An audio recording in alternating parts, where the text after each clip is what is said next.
ہر قسم کی حمد و ثنا، تعریف و توصیف اس ذات کے لیے جس نے اس کارخانہ عالم کو وجود بخشا، اور کروڑ ہا کروڑ درود و سلام اس کے آخری پیغمبر پر جنہوں نے دنیا میں حق کا بول بالا کیا۔ یہ بات ہے سن 488 ہجری کی، آج سے تقریباً 950 یا 1000 سال پرانی بات۔ بغداد کے قریب ایک قصبہ ہے جس کا نام ہے گیلان، اور اس کو عربی میں کہا جاتا ہے جیلان۔ وہاں ایک نو عمر لڑکا ہے، کم سن بچہ ہے، اس کو پڑھائی لکھائی کا، علم حاصل کرنے کا بڑا شوق ہے۔ ایک دن وہ اپنی امی کی خدمت میں آ کر عرض کرتا ہے کہ امی جان، میں نے اپنے شہر گیلان کے تمام مدرسین، تمام معلمین اور اساتذہ سے علم حاصل کر لیا، اور اب کوئی استاد باقی نہیں ہے۔ اب میری منشا اور چاہت یہ ہے کہ میں مزید حضور کا مقدس علم حاصل کرنے اور اعلیٰ دینی تعلیم حاصل کرنے کے لیے شہر بغداد کوچ کرنا چاہتا ہوں، آپ مجھے اجازت مرحمت فرمائے۔ ایک طرف تو امی جان اپنے لخت جگر نور نظر کو اپنی نظروں سے دور نہیں کرنا چاہتی تھی، لیکن وہ دوسری طرف اپنے بچے کے چہرے پر پریشانی کے آثار کو بھی دیکھنا نہیں چاہتی تھی، اس کو بھی گوارا نہیں کر سکتی تھی۔ بالآخر بیٹا اپنے پیار بھرے محبت بھرے دلائل دے کر جیت گیا، اور ماں سے اس نے اپنی بات منوا لیا۔ ماں نے اجازت دے دی۔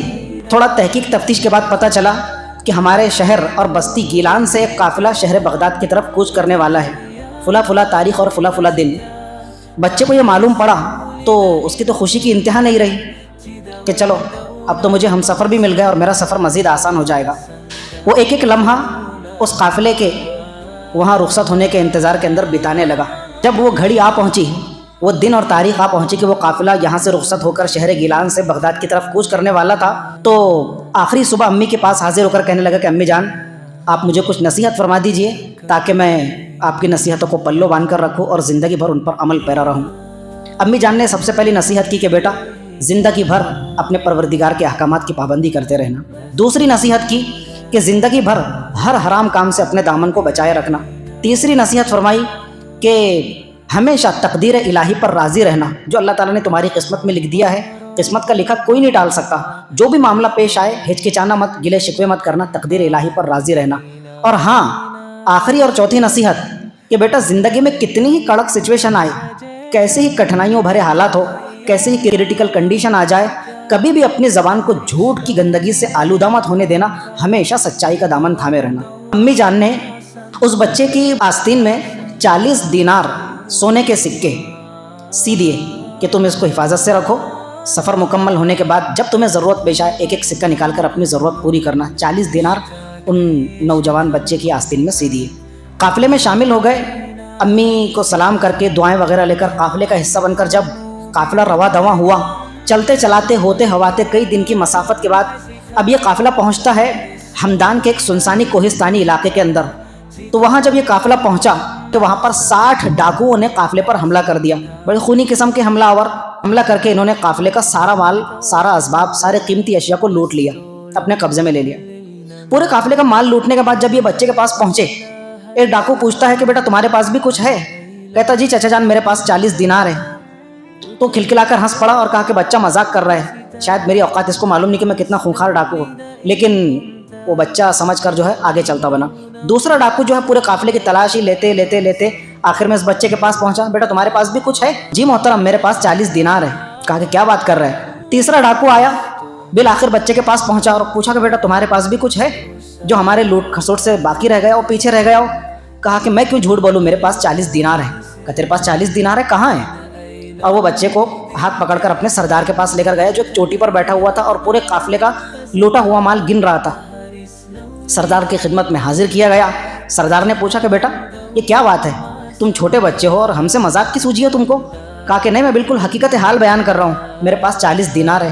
میرے امی جان نے بوقت رخصت میرے آستین کے اندر 40 دینار سی کر رکھ دیا اور آپ دیکھ سکتے، اور اس طرح اپنی آستین اور بغل اٹھا کر دکھائی تو اس کے اندر 40 دینار نظر آئے اور وہ سب نکال کر سردار کے سامنے رکھ دیے۔ سردار تو بالکل حیران پریشان، ہکا بکا ششدر، چھوٹا سا بچہ، اور یہ ہم سے گھبرایا نہیں، یہ چاہتا تو جھوٹ بھی بول سکتا تھا۔ اس نے فوراً بلا تکلف بیل ساختہ سوال کیا کہ بیٹا ہم ڈاکو ہیں، ہم تو تمہارے کوئی رشتہ دار نہیں ہے کہ تم سے ہم کوئی ادھار مانگ رہے ہو، تم چاہتے تو اپنا مال و اسباب ہم سے بچا کر رکھ سکتے تھے، ہم سے جھوٹ بول سکتے تھے، اور ایسی جگہ سیا ہوا ہے تھی یہ دینار کہ ہماری نظر بھی وہاں پر نہیں پڑ رہی تھی، پھر تم نے ہم سے جھوٹ بول کر اپنا مال اسباب کیوں نہیں بچایا؟ تو کہا کہ نہیں، بات یہ ہے کہ میں نے اپنی امی جان سے ایگریمنٹ کیا تھا معاہدہ کیا تھا، وعدہ لیا تھا کہ میں زندگی بھر کبھی جھوٹ سے اپنی زبان کو آلودہ نہیں ہونے دوں گا، ہمیشہ سچائی کا دامن تھامے رکھوں گا، تو میں اپنی امی جان سے کیے ہوئے وعدے کو کیسے بھلا سکتا ہوں اور ان کی نافرمانی کیسے کر سکتا ہوں؟ یہ سردار نے سنا تو وہ تو سکتے میں رہ گیا اور اس کی آنکھیں ڈبڈبا گئی، آنکھوں میں آنسو بھر آئے اور بے ساختہ اس بچے کے قدموں میں گر پڑا۔ میں تو اپنی عمر کے اس پڑاؤ میں پہنچ چکا ہوں اور پوری زندگی اپنے پروردگار کی نافرمانی کرتے کرتے کرتے قافلوں کا مال لوٹتا رہا۔ وہ بڑا متاثر ہوا اور اس نے کہا کہ بیٹا تم اپنا ہاتھ آگے کرو۔ بچے نے ہاتھ آگے کیا، کہا کہ بیٹا آج میں تمہارے ہاتھ پر سچی توبہ کرنا چاہتا ہوں۔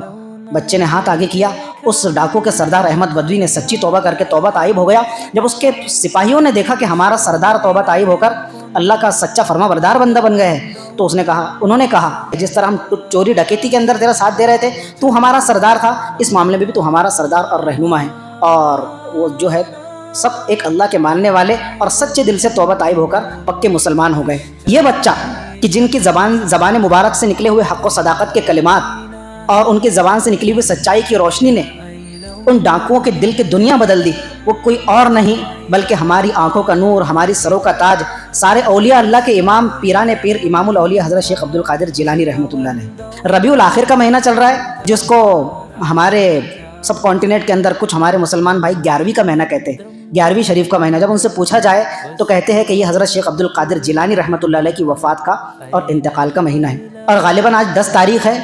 10 تاریخ اور ایک روایت کے مطابق آئندہ آنے والی 11 تاریخ کو حضرت شیخ عبد القادر جیلانی رحمۃ اللہ علیہ کا انتقال اور وصال ہوا تھا، آپ اللہ کی بارگاہ میں پہنچے تھے۔ حضرت شیخ عبد القادر جیلانی رحمۃ اللہ علیہ کی ولادت باسعادت 1 رمضان المبارک بروز جمعہ سن 470 ہجری کو ہوئی۔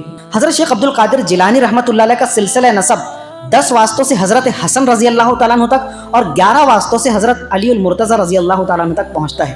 حسنی خاندان سے بلونگ کرتے ہیں۔ حضرت حسن کی اولاد میں حضرت شیخ عبد القادر جیلانی کوالٹی والے جو سید ہے، یہ ہے سید، سادات گھرانے سے تعلق رکھنے والے۔ آپ کے والد محترم کا نام ملتا ہے حضرت ابو صالح عبداللہ، والدہ محترمہ کا نام ہے ام الخیر فاطمہ۔ جیلانی رحمۃ اللہ علیہ کے جو والد محترم ہیں، بڑے پاک باز، بڑے تقوی سے لبریز، بڑے متدین، بڑے متشرع، صاحب شرع اور خدا ترسی کی زندگی گزارنے والے مرد قلندر تھے۔ جس طرح کا درخت ہوتا ہے اس پر لگنے والے پھل بھی اسی کوالٹی کے ہوتے ہیں۔ آئیے یہ درخت کیسا تھا؟ تو ان کی تقوی، للہیت، خلوص اور خدا ترسی کا ایک بڑا عجیب و غریب قصہ کتابوں کے اندر ملتا ہے۔ یہ بکثرت روزہ رکھا کرتے تھے، رمضان کے علاوہ نفل روزوں کا اہتمام کیا کرتے تھے، اکثر بھوک کے عالم میں اپنے زندگی کے شب و روز کاٹتے، مجاہدے والے تھے۔ ایک مرتبہ روزے کی حالت میں عصر مغرب کے بیچ کا وقت ہے، افطاری کے لیے کوئی سامان ان کو میسر نہیں ہے کہ جس سے افطاری کر سکے اور اپنا روزہ کھول سکے۔ شہر سے باہر نکل کر ایک دریا سے گزر رہے تھے۔ دریا کے کنارے ان کو ایک سیب بہتا اپنی طرف آتا دکھائی دیا۔ انہوں نے وہ سیب کا پھل اٹھایا، افطار کا وقت ہوا، بسم اللہ کہہ کر اس سیب سے روزہ افطار کیا۔ آدھا ہی سیب تناول فرمایا تھا، آدھا سیب کھایا تھا کہ فوراً دل کے اندر ایک خیال پیدا ہوا کہ ابو صالح تو نے یہ کیا کر دیا؟ یہ سیب تیری اپنی ملکیت نہیں ہے، یہ کسی اور کی ملکیت ہے، تو بغیر مالک کی اجازت کے یہ پھل تناول کرنا اور کھانا تیرے لیے کیسے ممکن ہو گیا؟ تو شرم سے پارا پارا ہو گئے، پسینہ پسینہ ہو گئے۔ وہ آدھا سیب اپنے جیب اور گریبان کے اندر ڈال کر اب اس کے مالک کی تلاش میں نکلے کہ یہ سیب بہتا ہوا آیا کہاں سے، میں جاؤں اور مالک سے معافی تلافی کروں۔ چلتے چلتے چلتے چلتے بڑے دور دراز علاقے تک پہنچے تو دیکھا کہ ایک باغ جو ہے دریا کنارے لگا ہوا ہے، سیب کا باغیچہ، اور سیب کے جتنے درخت ہے اس کی ٹہنیاں اور شاخیں دریا کی طرف جھکی ہوئی ہے۔ پورا یقین ہو گیا کہ ہونا ہو یہ سیب جو بہہ کر آیا یہ اسی باغ کا اور اسی درخت کا سیب ہے۔ وہاں پر معلوم کیا، تفتیش کے بعد میں پتہ چلا کہ عبداللہ سومئی نام کے ایک شخص ہے جو اس باغ کے مالک ہے۔ عبداللہ سومئی، یہ نام صرف عبداللہ نہیں ہے بلکہ واقعتاً یہ عبداللہ تھے، خدا کے بندے تھے، بڑے خدا ترس انسان تھے جو باغ کے مالک تھے۔ ان کی خدمت میں حاضر ہوئے، سلام کلام کے بعد بڑی گریہ وزاری کے ساتھ، لجاجت کے ساتھ میں ان سے معافی تلافی کرنے لگے۔ کہا کہ بھائی معاملہ کیا ہے؟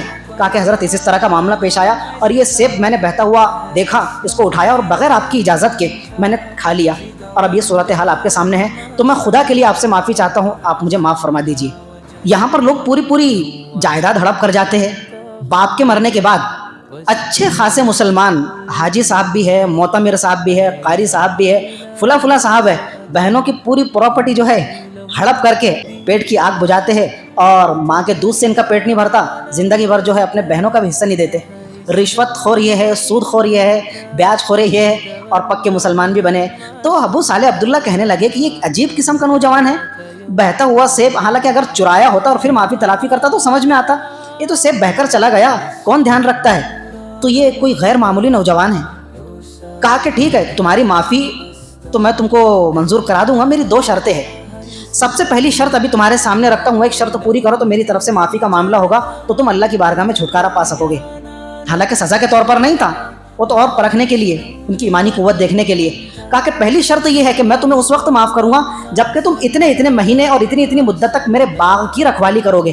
کہا کہ حضرت مجھے منظور ہے، اگر مجھے اتنی مدت باغ کی رکھوالی کرنے کے نتیجے میں اپنی اللہ کی بارگاہ میں کامیابی مل جائے تو میرے لیے بڑا سستا سودا ہے، میں تیار ہوں۔ اور انہوں نے منظوری کر لی۔ ٹھیک ہے جی، 1 مہینہ گزرا، 2 مہینہ گزرا، اور جتنی مدت اور لمیٹیشن مقرر ہوئی تھی انہوں نے اس کو پورا کر دکھایا۔ ایک مرتبہ کیا ہوا کہ عبداللہ سومئی جو باغ کے مالک تھے، انہوں نے کہا کہ ابو صالح ایک کام کرو، مجھے ذرا بھوک لگی ہے، تم ایک سیب توڑ کر لے کر آؤ۔ حضرت نے سیب توڑ کر لے کر آئے اور مالک کی خدمت میں پیش کیا۔ جو انہوں نے اس کو کاٹا، ایک قاش اپنے منہ میں ڈالی تو بڑا پھیکا، منہ کا مزہ خراب ہو گیا۔ کہنے لگے ابو صالح تم کو اتنا بھی نہیں معلوم کہ تم اتنے مہینوں سے اس باغ کی رکھوالی کر رہے ہو تو کون سا سیب میٹھا ہے اور کون سا سیب پھیکا ہے؟ کہنے لگے حضرت مجھے معاف فرمائیے، آپ نے مجھے اس کی نگہداشت پر، اس کی باغبانی پر رکھا تھا، مجھے سیب پرکھنے کے لیے نہیں رکھا کہ کون سا میٹھا ہے اور کون سا۔ خدائے پاک کی قسم، جس دن سے آپ نے مجھے مقرر کیا ہے وہ دن ہے اور آج کا دن ہے، میں نے سیب کی ایک قاش بھی آج تک چکر نہیں دیکھی کہ کون سا سیب میٹھا ہے۔ وہی خیانت جو معاملہ مجھ سے ہو گیا، میں دوبارہ اس آگ میں کیوں پڑوں؟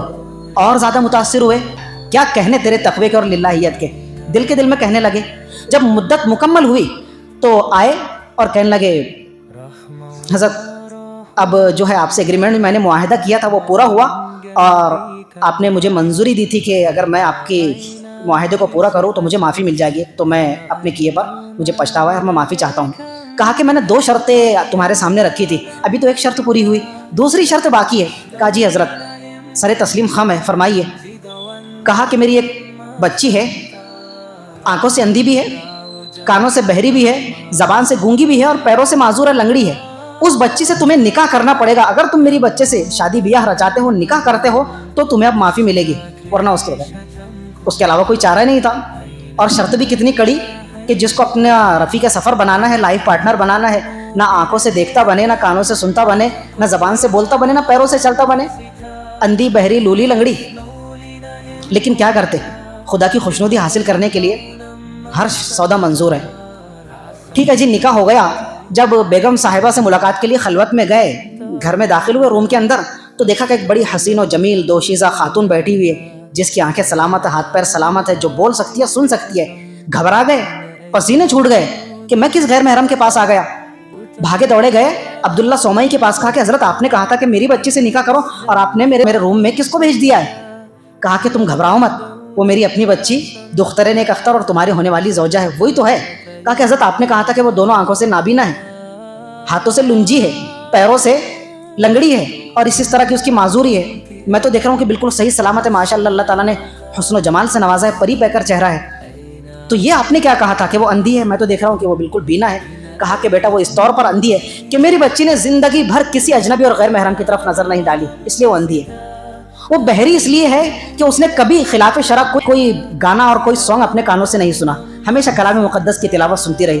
وہ لنگڑی اس لیے ہے کہ وہ اس نے پیدا ہونے سے لے کر بالغ ہونے تک، بلکہ شادی کے دن تک گھر کے باہر ایک قدم نہیں رکھا، اس لیے وہ اپنے پیروں سے چلنے سے معذور ہے، اس لیے وہ کیا تھی۔ وہ گونگی اس لیے ہے کہ اس نے کبھی غیبت، چغلی، بہتان، الزام تراشی نہیں کی، کوئی اول فول اور اناپ شناپ بکواس نہیں کی، اس لیے میری بچی کیا ہے، گونگی ہے۔ کیا پیارا اور خوبصورت مطلب۔ تو جب میاں بیوی تنہائی میں ہوئے تو پھر اللہ تعالیٰ نے حضرت شیخ عبد القادر جیلانی رحمۃ اللہ علیہ جیسا فرزند ارجمند اور مرد قلندر اس بچی کی کوکھ سے پیدا فرمایا۔ یہ کس کا واقعہ بیان ہو رہا تھا؟ حضرت شیخ عبد القادر جیلانی کے والد محترم حضرت ابو صالح عبداللہ کا، یہ جن کی تقوی اور للہیت کہ آدھا سیب کھایا اور اس کے بعد میں ایسی ان کو پشیمانی ہوئی کہ میں کہیں میرے پیٹ میں حرام کا لقمہ نہ چلے جائے۔ تو جب امت کے مردان قلندر اور امت کی خواتین ان اوصاف کی حامل ہوتی ہے اور ایسی خوبیوں کے مالک ہوتی ہے تو پھر ایسے مردان کار اور ایسے رجال کار پیدا ہوا کرتے ہیں کہ ایک دنیا ان کے رشد و ہدایت سے فیضیاب ہوا کرتی ہے۔ حضرت شیخ عبد القادر جیلانی رحمۃ اللہ علیہ کا ذکر خیر چل رہا ہے۔ آپ کی زبان میں کہہ لو تو 11ویں شریف کا مہینہ ہے، ربیع الاخر کا مہینہ، اور آج 10 تاریخ ہے۔ آئندہ آنے والی 11ویں تاریخ کو حضرت کا وصال مبارک ہوا، تو ہم حضرت کا ذکر خیر کر رہے ہیں۔ حضرت شیخ عبد القادر جیلانی رحمۃ اللہ علیہ کو ہماری سماج سوسائٹی کے اندر ایک ولی اللہ کے طور پر، ایک بہت بڑے بزرگ کے طور پر، ایک روحانی شخصیت کے طور پر جانا جاتا ہے۔ کوئی شک نہیں جی، بالکل مسلم ہے. ہم تو حضرت کو پیر نہیں بلکہ پیرانے پیر کہتے ہیں، سارے ولیوں کے امام، سارے پیروں کے پیر. کوئی شک نہیں آپ کی ولایت کے اندر. آپ کے ہم عصر علماء نے اور اس وقت سے لے کر آج تک پوری امت کا اتفاق رہا ہے کہ شیخ عبد القادر جیلانی رحمۃ اللہ علیہ کی ولایت میں کسی طرح کا کوئی شک و شبہ اور ڈاؤٹ نہیں. لیکن کیا حضرت شیخ عبد القادر جیلانی رحمۃ اللہ علیہ صرف ایک ولی اللہ تھے؟ کہ آپ کا صرف روحانی فیض دنیا تک پہنچا ہے؟ نہیں. اس کو ہائی لائٹ بہت زیادہ کیا گیا تو لوگوں کے ذہن و دماغ کے اندر حضرت کی ساکھ اور حضرت کی شبیہ ایسی بن گئی ہے کہ وہ صرف ایک ولی اللہ تھے اور ایک روحانی بزرگ تھے. نہ آپ کے علمی مقام کی بات کی جاتی ہے، نہ آپ کے میدان حدیث کے اندر مہارت کی بات کی جاتی ہے. علم التفسیر کے کتنے بڑے امام تھے اس کو لوگوں کے سامنے اجاگر نہیں کیا جاتا. یہ پہلو بھی تو پوشیدہ ہے. مثال کے طور پر فار ایگزامپل ہمارے محلے کی، ہمارے علاقے کی نامور شخصیت ہے، ہم نام ذکر کرنے میں کوئی مذائقہ نہیں. اللہ تعالیٰ ان کی مزار پر کروڑ کروڑ رحمت نازل فرمائے، ان کی قبر کو جنت کا باغ بنائے.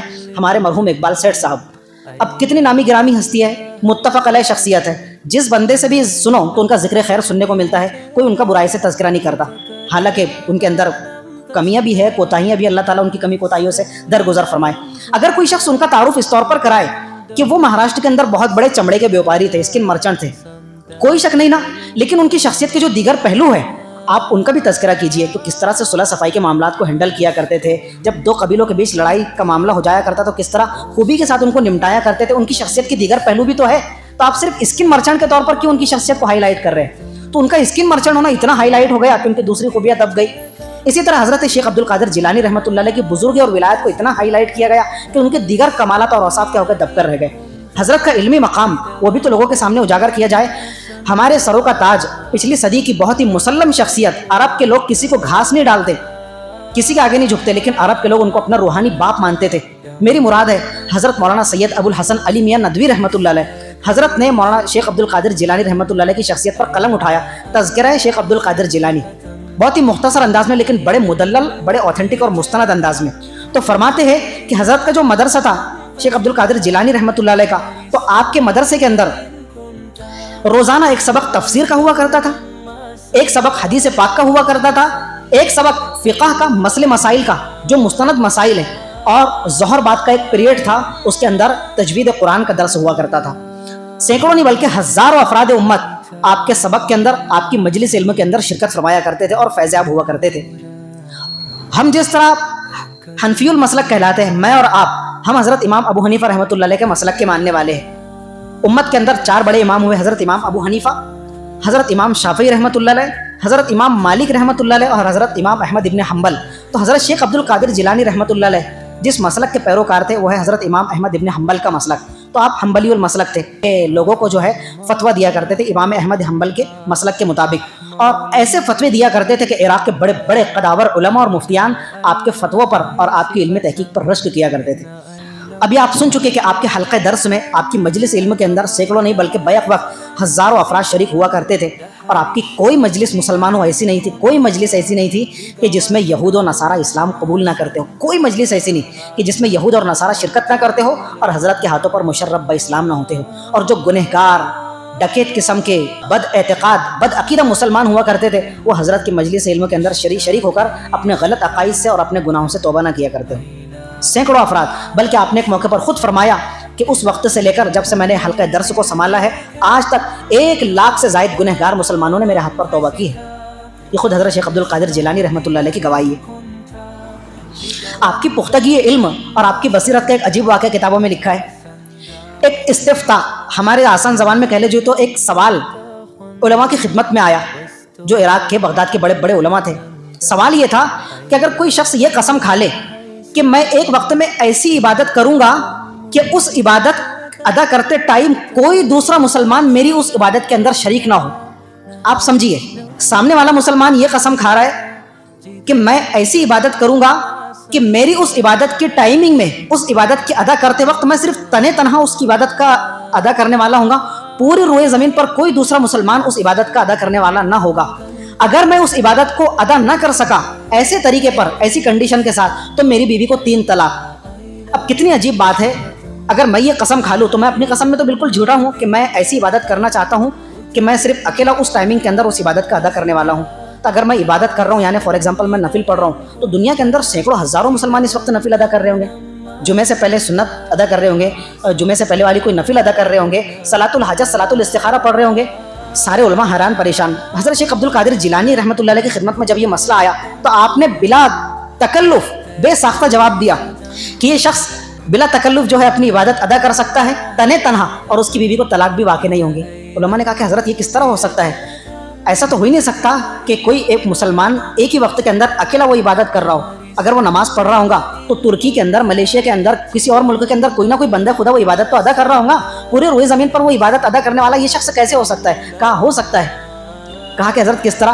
کہا کہ جو مطاف ہے، مطاف کا ایریا جہاں پر طواف کیا جاتا ہے، مطاف والا ایریا بالکل خالی کر دیا جائے اور 5 منٹ کے لیے کسی بھی شخص کو طواف کی اجازت نہ ملے، اور یہ مسلمان وہاں پر شریک ہو، مطاف کے اندر کعبۃ اللہ کے ارد گرد طواف کے 7 چکر لگائے، پھیرے لگائے. یہ ایک ایسی عبادت ہے کہ یہ عبادت کے اندر یہ اکیلا شریک ہے، کوئی دوسرا مسلمان اس کی عبادت کے اندر اس وقت شریک نہیں ہے. اس لیے کہ کعبۃ اللہ پوری دنیا کے اندر ایک ہے. پوری دنیا کے اندر کعبۃ اللہ کا جو مطاف اور طواف والا ایریا ہے وہ اکیلا اکلوتا ایریا ہے.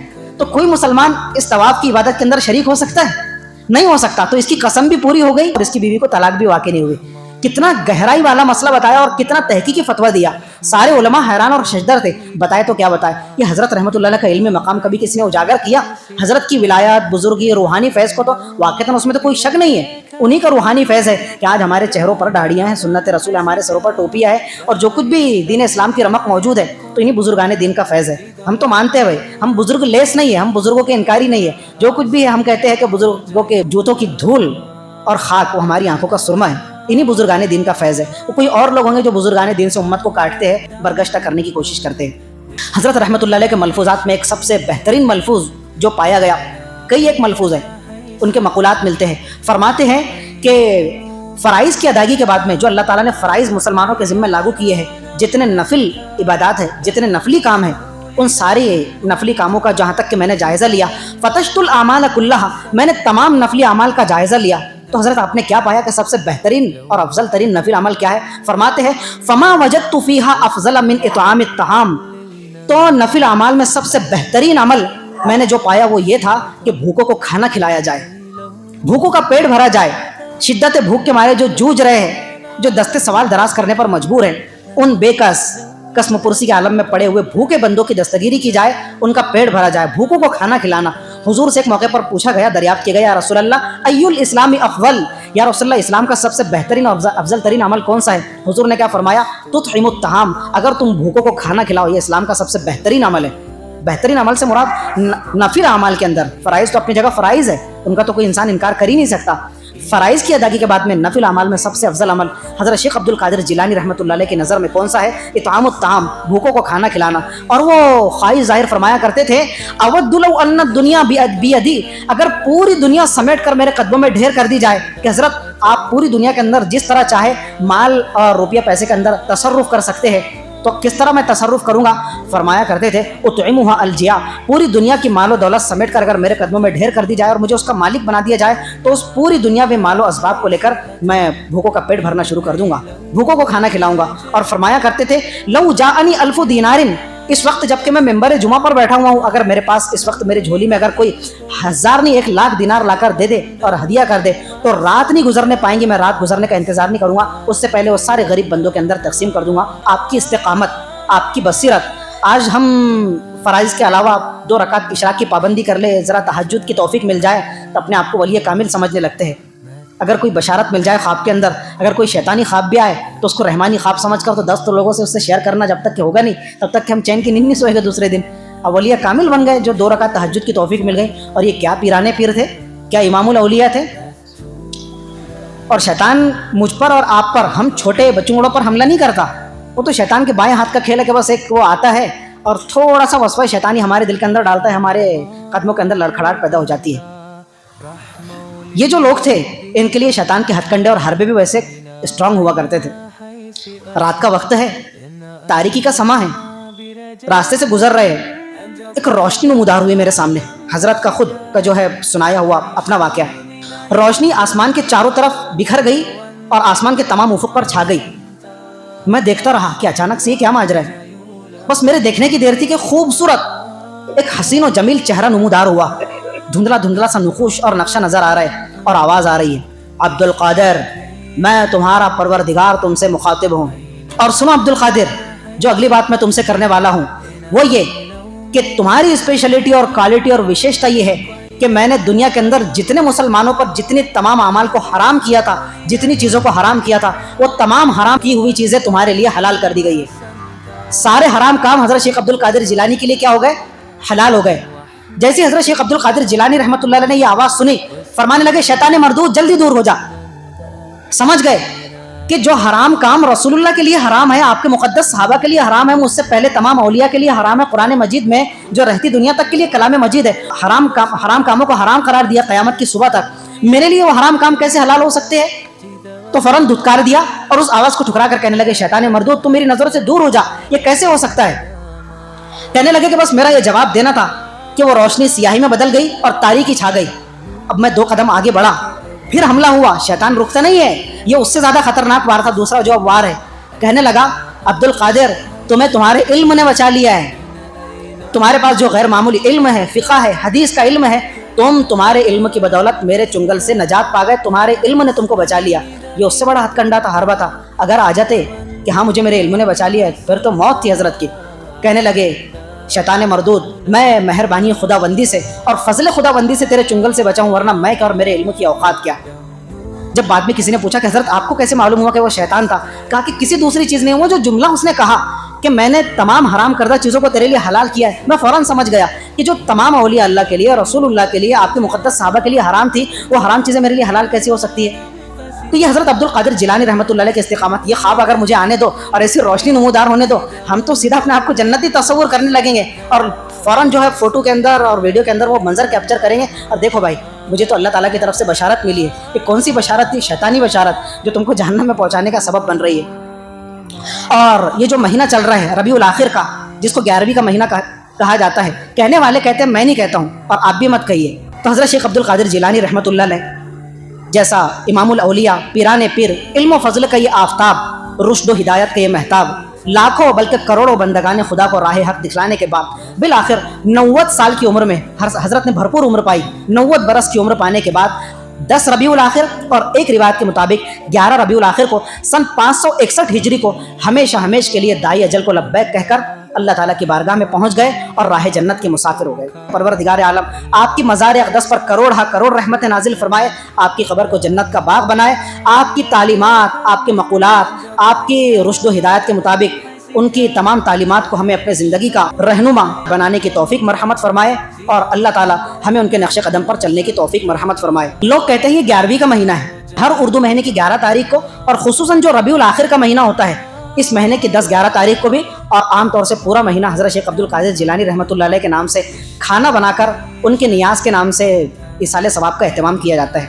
میں تو سن رہا ہوں کہ پچھلے 2-3 سال سے بلکہ کئی سالوں سے ہمارے علاقے کے اندر اور ہمارے محلے کے اندر بھی کوئی مذاکرہ نہیں، میں آپ کا آپ میرے، اگر کوئی خرافات، بدعات اور رسومات جڑ پکڑ رہی ہے، پنپ رہی ہے تو اس کا قلع کما کرنا میری اور آپ کی ذمہ داری ہے. قاری عبد المتین صاحب رحمۃ اللہ علیہ کے مزار اقدس پر اللہ تعالیٰ کروڑ رحمت نازل فرمائے کہ جنہوں نے اپنی جد و جہد سے، اپنی اسٹرگل سے، اپنی قربانیوں سے تمام رسومات کا، بدعات کا قلع کما کیا تھا، پیروں تلے رون کر گئے تھے.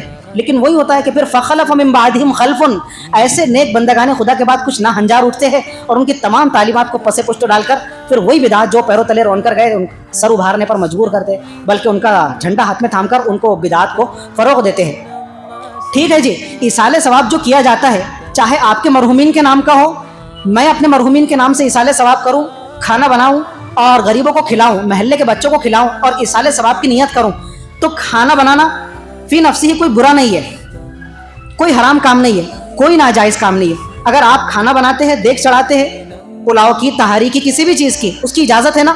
آپ حلال کے پیسوں کی دیگ چڑھا رہے ہیں اور اس کے اندر کوئی ناپاک کی بھی آپ ملا نہیں رہی ہے، نہ کوئی اس کے اندر گو موتر کا ایلیمنٹ آپ شامل کر رہے ہیں، نہ کوئی اور ناپاک چیز ملا رہے ہیں اس کے اندر، تو یہ کھانا بنانا تو بالکل جائز ہے، چاہے وہ حضرت شیخ عبد القادر جیلانی رحمۃ اللہ علیہ کے نام سے آپ بنا رہے ہو. اب اس کے اندر 2 پہلو یہ نکلتے ہیں کہ یہ جو ایصال ثواب اور نیاز کا کھانا بنایا جا رہا ہے، اس کا سب سے پہلا یہ پہلو یہ ہے کہ اگر یہ کھانا حضرت شیخ عبد القادر جیلانی رحمۃ اللہ علیہ کے نام سے بنایا جا رہا ہے کہ یہ جو ہم نے کھانا بنایا ہے تو یہ کھانا ہم جو غریبوں کو کھلا رہے ہیں تو اس کے پیچھے ہماری نیت یہ ہے کہ حضرت رحمۃ اللہ علیہ ہم سے خوش ہوں گے، حضرت شیخ عبد القادر جیلانی کا تقرب ہم کو نصیب ہوگا اس کھانا کھلانے کے صدقے میں، تو یہ کھانا سیدھا غیر اللہ کے نام کا کھانا ہے ولی اللہ حضرت شیخ عبد القادر جیلانی تھے، ان کے قدموں کی دھول ہماری آنکھوں کا سرما، لیکن اللہ کے علاوہ ایک مخلوق ہے، اللہ کے بندے ہیں، تو اللہ کے نام کے علاوہ ہم حضور کے نام کا کھانا بھی نہیں بنا سکتے، یہ غیر اللہ کے نام کا کھانا ہو جائے گا، یہ بالکل بھی جائز نہیں۔ یہ مسئلے کا ایک پہلو تھا۔ دوسرا مسئلے کا پہلو کہ آپ حضرت عبد القادر جیلانی رحمۃ اللہ علیہ کے نام سے کھانا بنا رہے ہیں، نام سے مراد یہ کہ ان کے ایصال ثواب کی نیت سے کہ ہم کھانا تو کھلا رہے ہیں، لیکن یہ جو ہم کھانا کھلا رہے ہیں اللہ تعالیٰ اس کھانا کھلانے کا پورا اجر و ثواب حضرت کی روح مبارک کو ایصال فرمائے، اس کا پورا ثواب حضرت کی روح کو مرحمت فرمائے۔ تو اس طرح سے اور اس نیت سے کھانا کھلانا بالکل جائز ہے۔ مسئلہ کہاں پر پیدا ہو رہا ہے؟ پہلا پہلو بھی آپ کی نظر کے اندر آ چکا کہ غیر اللہ کے نام سے اگر آپ کھلا رہے ہیں حضرت شیخ عبد القادر جیلانی، تو یہ غیر اللہ کا کھانا تو بالکل حرام ہے، نہ آپ کھا سکتے ہیں نہ کھلانے والا کھلا سکتا ہے، وہ بھی گنہگار ہے اور میں جانتے بوجھتے کھا رہا ہوں تو میں گنہگار ہوں۔ دوسرا پہلو بھی آپ کے سامنے ہے کہ صرف ایصال ثواب کی نیت ہے کہ جو کچھ ہم نے کھانا بنایا حضرت شیخ عبد القادر جیلانی رحمۃ اللہ علیہ کی روح کو اللہ تعالیٰ اس کا ثواب مرحمت فرمائے، تو کھانا بھی جائز ہے، کھلانا بھی جائز ہے، ٹھیک ہے۔ مسئلہ یہاں پر پیدا ہوتا ہے کہ ہمارے علماء کرام فرماتے ہیں کہ بزرگان دین جو ہے آپ کھلائیے ان کے نام سے۔ ہمارے کتنے اولیاء اللہ ہیں، سینکڑوں بلکہ ہزاروں کی تعداد میں۔ امام ابو حنیفہ ہمارے ہیں، امام شافعی ہمارے ہیں، امام احمد ابن حنبل ہمارے، حضرت شیخ خواجہ معین الدین چشتی ہمارے ہیں، حضرت جنید بغدادی، حضرت خواجہ حسن بصری، امام التابعین حضرت اویس قرنی رحمۃ اللہ علیہ۔ تو اتنے بڑے بڑے اولیاء اللہ کہاں کون سی خاک میں دب گئے؟ آپ کہاں بھول گئے ان کو؟ آپ کو تو کبھی نہیں دیکھا گیا کہ آپ نے حضرت اویس قرنی کے نام سے کوئی دیگ چڑھائی ہو، حضرت امام ابو حنیفہ رحمۃ اللہ علیہ کے نام سے دیگ بنا کر جو ہے ان کے نام سے ایصال ثواب کیا ہو، کہاں چلے گئے؟ تو پھر خاص دن کے اندر ایک خاص دن متعین کر کے 11ویں شریف کا نام دینا اور ایک خاص ڈیٹ اور تاریخ متعین کر کے اسی دن کھانا بنانے کا اہتمام کرنا، یہ بدعت نہیں تو کیا ہے؟ بدعت کی تعریف کیا ہے؟ کہ حضرت شیخ عبد القادر جیلانی رحمۃ اللہ علیہ نے اپنی وفات کے بعد اس کی تلقین کی تھی اپنے شاگردوں کو۔ کسی کتاب میں آپ کو مل جائے تو اگلے جمعے آ کر مجھے بتائیے گا، میں آپ کے پیر دھو کر پانی پیوں گا انشاءاللہ سیلبچی میں ڈال کر، آپ کا احسان مند رہوں گا کہ آپ نے مجھے یہ حوالہ دیا کہ حضرت نے کبھی اس چیز کی تلقین کی ہو۔ لیکن انفارچونیٹلی آپ کو کسی کتاب کے اندر حضرت شیخ کی یہ تلقین نہیں ملے گی، نہ ان کے شاگردوں نے اس کا اہتمام کیا، اور ابھی پچھلے چند سالوں تک یہ چیز بھی دنیا کے اندر کسی بھی کونے میں رائج نہیں تھی۔ ہمارے انڈیا پاکستان کے اندر آپ کو یہ چیز دیکھنے کو ملیں گی کہ لوگ 11ویں شریف کے نام سے دیگیں چڑھاتے ہیں اور اسی خاص دن کے اندر، اسی خاص مہینے کے اندر، اسی خاص تاریخ کے اندر دیگیں چڑھانے کا اہتمام کرتے ہیں۔ تو یہ بدعت نہیں تو اور کیا ہے؟ بدعت کی تعریف کیا ہے؟ اور حضور نے فرمایا کہ جو کوئی ہمارے اس دن کے اندر بدعت داخل کرے، کل بدعت ضلالہ، ہر بدعت گمراہی ہے، وکل ضلالۃ فی النار، ہر گمراہی جہنم میں پہنچا کر رہنے والی ہے۔ اب آپ بتائیے کہ یہ مسئلہ، اتنا صاف ستھرا مسئلہ سننے کے بعد بھی آپ اپنی خواتین کے کہنے میں آتے ہیں اور آپ اجازت دیتے کہ ٹھیک ہے کوئی حرج نہیں ہے، میں تم کو 5 کلو چاول لا کر دیتا ہوں، زردہ بنائی۔ مسلمانوں ہاتھ جوڑ کر گزارش ہے، رسول اللہ کا فرمان ایک طرف رکھیے، حضرت شیخ عبد القادر جیلانی رحمۃ اللہ علیہ جن کے آپ نام لے ہوئے ان کی تعلیمات کو دیکھیے، ان کی تعلیمات کو اپنے سینے سے لگا کر رکھیے، اور حضرت شیخ عبد القادر جیلانی جس قدر توحید اور اتباع سنت کے حامی تھے اور جس قدر بدعت کی کٹر مخالف تھے، ان کی کتابوں میں جتنی کٹر پنتی سے بدعتوں کی مخالفت ملتی ہے، اگر آپ ان کی کتابوں کا مطالعہ کریں تو آپ کبھی جو ہے نا یہ نظر و نیاز نہ کریں اور ان کے نام کی دیگیں نہ چڑھائیں، خاص اسی دن کے اندر۔ میں آپ کو بالکل کہتا ہوں نا کہ آپ چڑھائیے نا ربیع الاخر کے بعد میں جو مہینہ آ رہا ہے، جمادی الاولیٰ کے مہینے کے اندر، رمضان کے کسی دن کے اندر، شعبان کی کسی دن کے اندر، بغیر لا علی تعین یعنی ڈیٹ اور دن اور تاریخ فکس کیے بغیر کسی بھی دن میں بناؤ آپ کھانا اور کھلاؤ غریبوں کو، کھلاؤ محلے کے بچوں کو اور ایصال ثواب کی نیت کر لو، بالکل جائز ہے۔ کون آپ کو اس سے منع کرتا ہے؟ مسئلہ یہاں پیدا ہوتا ہے کہ خاص دن کے اندر، خاص تاریخ کے اندر اسی بزرگوں کے ہر سال اہتمام کے ساتھ میں دیگ چڑھانا، کھانا بنانے کا اہتمام کرنا اور بچوں کو کھلانا اور ایصال ثواب کا اہتمام کرنا، تو یہ خالص بدعت کے زمرے میں آتا ہے، بدعت کی کیٹیگری کے اندر آتا ہے۔ اسی سے ریلیٹڈ ایک دوسرا مسئلہ جو حضرت شیخ سے تو نہیں ہے، حضرت شیخ سے ریلیٹڈ یہ مسئلہ تھا 11ویں شریف والا۔ ہم اہل سنت والجماعت الحمدللہ، میں نے آپ کے سامنے اقرار کیا دوبارہ کہ ہمارے خلاف پروپیگنڈا کیا جاتا ہے کہ ہم جو ہے بزرگوں کو نہیں مانتے، ہم بزرگوں کے منکر ہیں، ہم بزرگوں کے فیض کو نہیں مانتے، ہم بزرگوں کی مزاروں پر حاضر ہونے کو گناہ سمجھتے ہیں، ہم بزرگوں کے قبروں پر حاضر ہونے سے لوگوں کو منع کرتے ہیں، حرام سمجھتے ہیں۔ یہ پروپیگنڈا بڑی شدت کے ساتھ پھیلایا گیا ہے، تو یہ خالص پروپیگنڈا، اس کی کوئی حقیقت نہیں ہے۔ الحمدللہ ہم اہل سنت والجماعت، ہمارے جتنے اکابر ہیں سب کا معمول تھا کہ بزرگوں کے مزار پر حاضر ہوتے تھے۔ ہمارے موجودہ اولیاء اللہ ان کا بھی معمول ہے، ویڈیوز کی شکل میں آن ریکارڈ یہ موجود ہے کہ وہ حضرت امام شافعی کی قبر پر حاضر ہوتے ہیں، حضرت امام بخاری کی مزار پر حاضر ہوتے ہیں، حضرت خواجہ معین الدین چشتی اجمیری رحمۃ اللہ علیہ کے مزار پر حاضر ہوتے ہیں، اور باقاعدہ ان کی ویڈیو اپلوڈ ہو کر سامنے آتی لوگوں کے۔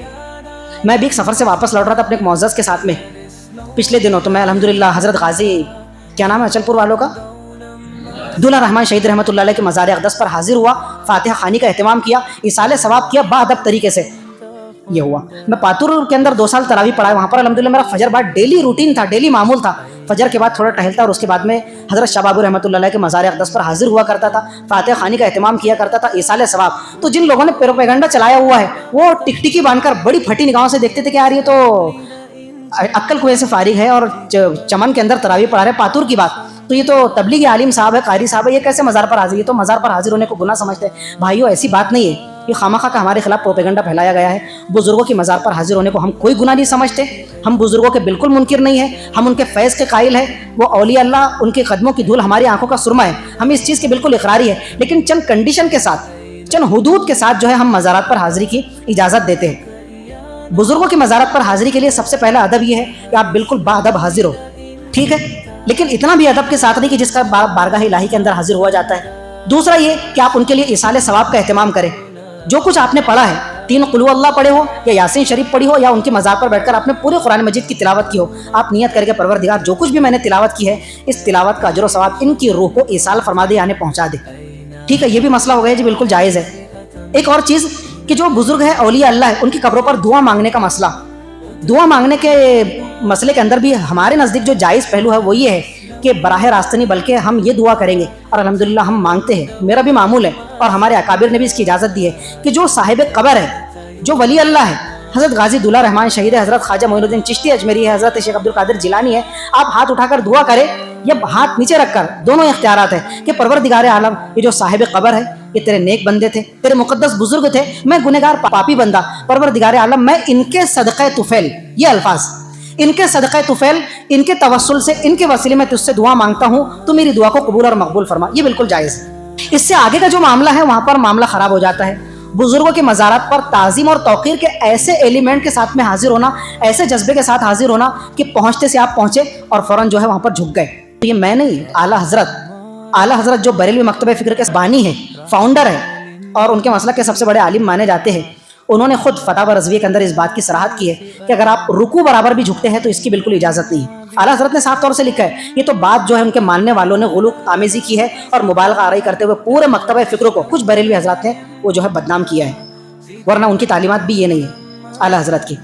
انہوں نے اجازت دی ہے آپ بادب طریقے سے حاضر ہو، ایصال ثواب کا اہتمام کریں، ان کے توسل سے دعا کریں، ان کا صدقہ طفیل دعا مانگے، لیکن آپ خامخواہ وہاں پر چادر چڑھانے کا، پھول چڑھانے کا اہتمام کریں، ہمارے علماء اس کے مخالف ہیں۔ زندوں کو پہننے کے لیے کپڑے نہیں ہیں، بیچارے سردی کا موسم آ رہا ہے، سردی کے اندر ان کو اوڑھنے کے لیے بلینکٹ نہیں ہے، جیکٹ نہیں ہے، سوٹر نہیں ہے، آپ ان کو سوٹر نہیں پہناتے، اور جن کو ضرورت نہیں ہے آپ خامخواہ وہاں پر چادریں چڑھاتے، چادروں کی پوری پرت بن جاتی ہے جی، چادروں پر چادر، چادروں پر چادر، تو جو محتاج ہے وہاں پر نہیں اور جو غیر محتاج ہے وہاں پر چادر ہے، تو ہمارے علماء اس کی اجازت نہیں دیتے۔ اسی طرح قبروں کا طواف کرنا، غازی دولہ رحمان شہید رحمۃ اللہ علیہ کا کے مزار پر آپ جا کر دیکھو، آپ کو کچھ نہ کچھ خواتین وہاں پر ملیں گی جو حضرت کے قبر کا جو ہے طواف کرتے ہیں۔ میں نے اپنی گنہگار آنکھوں سے یہ منظر دیکھا، جس طرح کعبۃ اللہ کا طواف کیا جاتا ہے تو حضرت کی قبر کا طواف کیا۔ اجمیر کے اندر کیا کچھ نہیں ہو رہا، حضرت شیخ عبد القادر جیلانی کے مزار پر جا کر دیکھو وہاں کیا کچھ نہیں ہو رہا، تو قبروں کا طواف کرنا یہ عبادت نہیں ہو جا رہی تھی، اس کی بالکل بھی اجازت نہیں ہے، سراسر گناہ ہے وہاں پر سجدہ کرنا، جھکنا، یہ ساری چیزیں۔ تو جو جائز حدود ہے وہ بھی آپ کے سامنے ذکر کی گئی